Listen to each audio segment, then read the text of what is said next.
اور جسے بدنظری کی عادت لگ جاتی ہے نا، جو سارا دن موبائل فون پہ فحش فلمیں دیکھتا رہتا ہے، لڑکیوں کے ڈانس دیکھتا رہتا ہے، جو بازاروں میں آنکھ مٹکا چل رہے ہوتے ہیں، تو جو اس کیٹیگری کے لوگ ہوتے ہیں نا، ان کا فوکس ڈسٹرب ہوتا ہے. نہ ہی وہ اپنے کیریئر پہ فوکس کر پاتے ہیں، نہ فیملی پر فوکس کر پاتے ہیں، ایون کہ عبادات پر بھی فوکس نہیں کر پاتے. تو مجھے بتائیں، جب آپ زندگی کی اتنی اہم ترین چیزوں پر فوکس نہ کر پائے، جیسے کہ فیملی،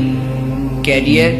عبادات، جو آپ کی زندگی کا مین مقصد ہے، وَمَا خَلَقْتُ الْجِنَّ وَالْإِنسَ إِلَّا لِيَعْبُدُونَ، میں نے جنوں کو اور انسانوں کو صرف اپنی عبادت کے لیے پیدا کیا. تو وہ بدنظری جو آپ کی عبادت کو، آپ کے مقصد کو ڈسٹرب کر دے، مشکل بنا دے، تو پھر کیا فائدہ زندگی کا؟ جب تک آپ بدنظری کرتے رہیں گے سوشل میڈیا پر، موبائل فونز پر، ریئل زندگی میں، اسکول، کالج، یونیورسٹیوں میں، گھروں میں، دفاتر میں، تب تک آپ کو عبادات کی لذت نہیں محسوس ہو سکتی. اگر آپ نے نمازوں کی لذت کو ٹیسٹ کرنا